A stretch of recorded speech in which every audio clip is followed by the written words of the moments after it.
One of the greatest civilizations ever to exist in the ancient world was the Roman Empire. At its height, the Roman civilization was the greatest empire that had ever existed up to that point. It conquered the Hellenic and Carthaginian worlds and many other foes, building an empire that stretched from the borders of Mesopotamia to Britannia, which is presently Iran. Within those boundaries lived an estimated 60 million people, about a third of whom were slaves. Several wonders were present in the Roman Empire. Just like the Egyptian pyramids, the Romans had fabulous pyramids of their own. Did they know how old the pyramids of Egypt were? Today we will look at what the pyramids of Rome were like, and how they advanced far from other civilizations of that time. Ancient history. Much like the Greeks who came before them, the Romans had a mistaken idea of the breadth of history.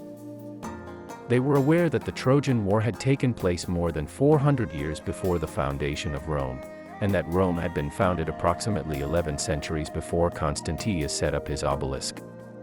However, they did not know that the obelisk had been set up by Constantius. They were only aware of what the Greek myths could teach them about the immense time that had passed before the destruction of Troy.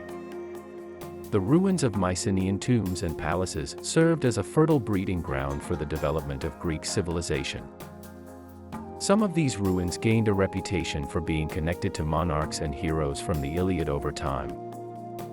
Others were claimed to have been constructed by the legendary Cyclops, known for their enormous stone walls. A number of them had ties to the Pelasgians. They are generally considered to have been in Greece before the arrival of the Greeks. In addition, myth served as a guide for accidental discoveries of ancient burial sites. For instance, the people of Athens believed that the bones of a tall man, who had been buried with bronze weapons, belonged to the legendary warrior Theseus. Similarly, a stone coffin that was found by a flood on the outskirts of Rome was thought to be the final resting place of the fabled sage king Numa Pompilius. However, there were specific antiquities that defied such easy identification. When King Agesilaus of Sparta excavated a tomb historically associated with Alcmene, Hercules' mother, he discovered a metal tablet etched with cryptic symbols. Agesilaus decided to send the tablet to Egypt because it was the most ancient country he was familiar with in order to have it translated. After all, no Greek scholar was able to make sense of it. What did the Romans think the future would be like? In the year 357, Emperor Constantius II gave the order for an obelisk to be installed in Rome's Circus Maximus. The obelisk came from the most important temple in Egypt. After being transported across the Mediterranean on a barge that had been purpose-built for the journey, the obelisk was then floated up the Tiber, rolled through the city on a wooden cradle, and finally lifted onto its new base by thousands of men using capstans. Observers were awestruck by the enormous scale of the obelisk, which measured 105 feet in height and weighed more than 900,000 pounds. They were also perplexed by the hieroglyphs carved into its sides, as no one in Rome could decipher them.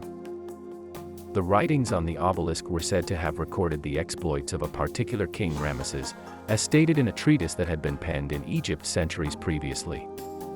However, no one was able to say who this king was or when he had actually been in power. Greeks and Romans in Egypt. When Greek merchants and mercenaries first started making their way up the Nile in the 7th century BC, the classical experience of Egypt got underway. Alexander the Great's invasion of Egypt laid the groundwork for 3 centuries of Greek control over Egypt. During that time, Greek became Egypt's de facto official second language.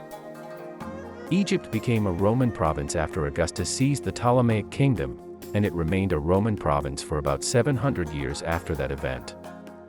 In other words, Egypt was an essential component of the world of classical antiquity for an entire millennium. However, in the view of the elites of Greco-Roman society, Egypt retained its status as a foreign and exotic land. Its gods, its antiquity, and its wealth all contributed to this perception. Some ancient authors made fun of Egypt's animal-headed gods and portrayed Egyptians in a negative light by stereotyping them as mystics and thieves. However, it would appear that the majority of Greeks and Romans thought of Egypt as an intriguing location, or to paraphrase Herodotus, "This land was full of marvels." This obsession found expression throughout the reign of the emperors, in the construction of obelisks all around Rome, in the painting of scenes from the Nile on the walls of villas, and in the construction of pyramid tombs by members of the Roman elite. The Roman pyramids. Many of the Egyptian pyramids, especially the pyramids of Giza, were universally ranked among one of Egypt's greatest marvels and indeed as world wonders. The ancient Romans were familiar with the pyramids of Egypt and even constructed their own. 2 pyramids in the Egyptian style were constructed by the Romans in Rome. These pyramids were not as huge as the Great Pyramid, but they were nonetheless sizable. One of Rome's 2 pyramids was previously known as the Pyramid of Romulus. In contrast, the other was known as the Pyramid of Remus. In order to save the marble from the larger Pyramid of Romulus and use it in the construction of St. Peter's, the pyramid had to be demolished later on. Today, what was once known as the Pyramid of Remus is more commonly referred to as the Pyramid of Cestius. This is due to the fact that inscriptions have shown that the structure was originally constructed as a mausoleum, and this was done for a man named Gaius Cestius Epulo between the years 18 to 12 BC. According to an inscription, it took 330 days to construct. It has a height of 36.4 meters, a width of 29.5 meters on each side, and is constructed out of concrete, bricks and marble. Roman tourists carved graffiti into the casing blocks of the Great Pyramid by paying local people to scramble up the smooth sides of the pyramid for them.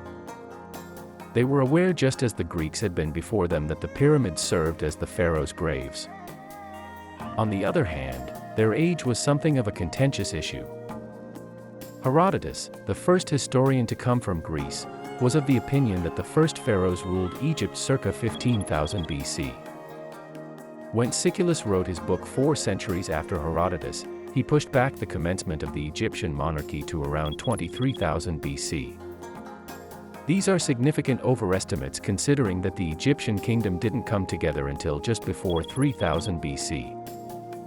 Classical authors, on the other hand, had a propensity to err in the opposite direction when they were describing the pyramids at Giza, despite the fact that we now know that they were constructed during the 26th century BC. According to Herodotus, the pharaoh who was responsible for the construction of the Great Pyramid ruled 2 generations after the Trojan War, which would place his reign sometime in about 1200 BC. According to Diodorus, the same king ruled during the 9th generation following the Trojan War, which corresponds to some point in the 10th century BC. Other authors gave even more recent dates, particularly for the Pyramid of Menkora, which a long-standing tradition has attributed to Rhodopis, a Greek slave girl who became a famous courtesan during the 6th century BC. Rhodopis is said to have been born into slavery in Greece. Greeks and Romans did not know the age of the pyramids because there was a larger breakdown in cultural transmission which contributed to their ignorance. Even though many native Egyptians were fluent in Greek, only a select few priests could decipher the hieroglyphs, and the latter's population was constantly declining. Long before the final hieroglyphic inscription was carved at the end of the 4th century, the records inscribed on Egypt's ancient monuments were unintelligible to the majority of their guardians, as they were to everyone else. This was the case even though the last hieroglyphic inscription was not carved until the end of the 4th century. Obviously, hieroglyphs did not conceal the entirety of Egyptian history. An educated Egyptian named Manetho wrote Greek history sometime in the 3rd century before the Common Era. In this history, he properly dated the pyramids to an early period in the history of Egypt. But rather than consulting Manetho's treatise, which remained unknown until late antiquity, the Greeks and Romans preferred to reread Herodotus, whose chronologically jumbled account of Egyptian history was regarded and respected as a classic at the time. Manetho's treatise remained unknown until late antiquity. To summarize, the Greeks and Romans preferred to view Egypt through the spectacles of their own culture and classics, and as a result, they did not know how old the pyramids were. They were not interested in seeing anything that those lenses could not show them. That's all for today. Hope you enjoyed it. Which part of the video did you enjoy the most? Let me know in the comment section below. Be sure to give this video a like and hit that subscribe button before you go. Thanks for watching.